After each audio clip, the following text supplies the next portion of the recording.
शुभ प्रभात कक्षा द्वितीय बच्चों, विषय आपका हिंदी व्याकरण। तो चलिए आप भी अपनी अनुपम हिंदी व्याकरण पुस्तक खोल लीजिए और देखिए इसमें हम अध्ययन कर रहे थे आपके प्रथम अध्याय भाषा का, जिसमें हमने जाना कि भाषा के माध्यम से ही हम अपने मन की बात दूसरों तक पहुंचा पाते हैं। और यहाँ पे हमने अपनी कॉपी में लिखने का प्रयास किया कि भाषा का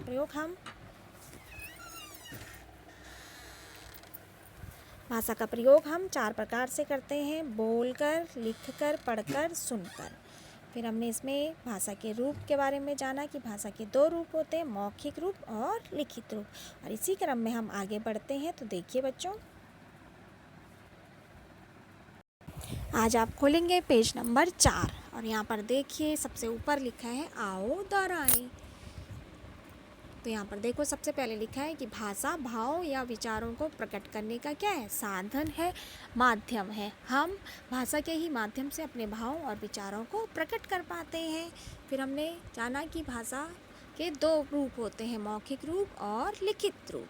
फिर इसमें है बोलना और सुनना मौखिक भाषा के रूप हैं, लिखना और पढ़ना लिखित भाषा के रूप हैं। फिर इसमें जीव जंतुओं की अपनी बोली या बातचीत होती है, अपनी बोली भाषा होती है जिसे हम नहीं समझ पाते। हम मनुष्य इसे नहीं समझ सकते, हम इसे सिर्फ सुन सकते हैं लेकिन हम इसे समझ नहीं सकते। फिर देखिए बच्चों, इसमें अभ्यास लिखा है जिसमें पहले है मौखिक प्रश्न और प्रश्नों के उत्तर दीजिए। ये प्रश्न आप सोचिए, समझिए, फिर उत्तर देने का भी प्रयास कीजिएगा। अब आप अपने मन की बात बताने के लिए भाषा के किस रूप का प्रयोग करते हैं, मौखिक या लिखित या दोनों?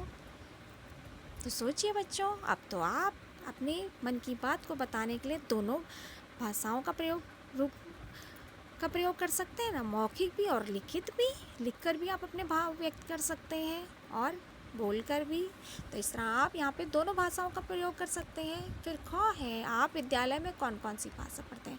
हम विद्यालय में हिंदी और इंग्लिश 2 ही भाषा का अध्ययन करते हैं। फिर देखिए इसमें लिखित प्रश्न है जिनका उत्तर हम यही पुस्तक में ही देने का करेंगे। तो सही उत्तर पर सही का निशान लगाइए। क है, इसमें भाषा का प्रयोग कितने प्रकार से किया जाता है?